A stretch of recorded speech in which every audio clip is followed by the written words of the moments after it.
Government number गाड़ी भाई sir भाई नंबर गाड़ी এই যে আমাদের নিজের লোক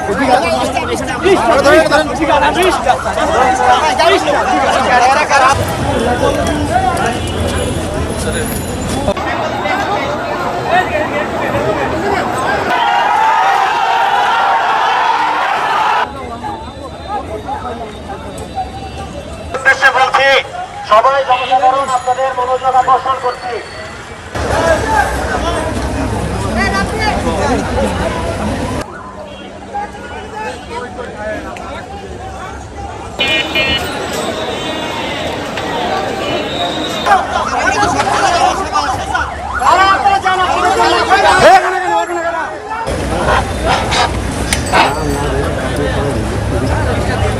আপনাদের দাবি দেওয়া থাকলে নিয়ম অনুযায়ী আপনারা সেটা পালন করেন, কিন্তু রাস্তার মধ্যে এই স্ট্যান্ড দখল বা ইত্যাদি নিয়ে সেটা যেই হোক তাকে কঠোর আইনের আওতায় আনা হবে।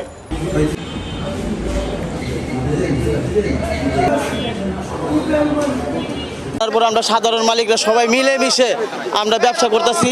এই ব্যবসা দখল করার জন্য গত 1 মাস আগেও সে আমাদের অফিস দখল করতে আইছে তপন, রানা, রুহুল আমিন, কাশেম আর অন্যান্য লোক, ঠিক আছে, তারা দল করতে আইছে। আমরা মালিকরা একতাবদ্ধ থাকাতে তারা দখল করতে পারে নাই।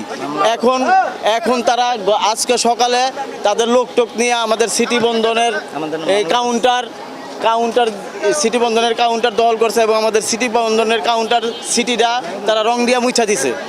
আমাদের রোড পারমিট আছে, আমরা সরকারের কর দেই। আপনারা দেখেন সব কিছু আমাদের অফিস আছে, কাউন্টার আমাদের সিটি বন্ধনের নামে, অফিস আছে সিটি বন্ধনের নামে, তারা বন্ধনের নামে দখল করতে চাইতেছে। আমরা কোনো রাজনীতির দল না, আমরা সাধারণ মালিক শ্রমিকগণ নিয়ে, আমার মালিকগণ নিয়ে, আমার আত্মীয় স্বজন নিয়ে, আমার ভাই বেড়াদের নিয়ে সবারই ঢাকায় আমরা প্রতিরোধ করছি। এই কাউন্টার আমরা মুক্ত করছি। চাই প্রশাসনের কাছে দৃষ্টি আকর্ষণ করছি আমাদের জন্য, আমরা সাধারণ মালিকের জন্য নিরাপত্তা দেয়, ব্যবসা জীবন সুন্দর মতন করতে পারি, এই দাবি আমাদের প্রশাসনের কাছে, আপনাদের কাছে। আমরা সুষ্ঠুভাবে চাঁদাবিহীনভাবে যা পারি গাড়ি চালাইতেছিলাম, বুঝলেন। এর মধ্যে এখন তপন তো আমার ছোটো ভাই, আমার মহল্লায় থাকা মিশনবেলা বাড়ি, ছোটো ভাই জোর করে অনেককে ফোন দিছে, আমারও ফোন দিচ্ছে, মহসিন ভাই আপনি আমার বড় ভাই আইসা আমার সই দেন। আমি ওটা পরে চিন্তা করা যাবে, আমি এই মুহূর্তে সই দেবো না, আমি অস্বীকার করছি। তার এখন ওরা আবার নতুন করে পুরনো ওই টাকার লোভটা পেয়ে যে আমাদের বিএনপি আসছি আমরা দখল করব। আমরা সাধারণ মালিক, কেউ বিএনপি করি, আগে জাতীয় পার্টি করতাম, 2-1 জন আওয়ামী লীগও করতাম, আমাদের মধ্যে দলাদলি নেই। বাস কাউন্টারের সামনে মালিক সমিতির 2টা পক্ষ ঝামেলা করতেছিল। উক্ত সংবাদের ভিত্তিতে আমরা সেখানে যাই, গিয়ে 2 পক্ষকেই প্রথমে শান্ত থাকার চেষ্টা করি।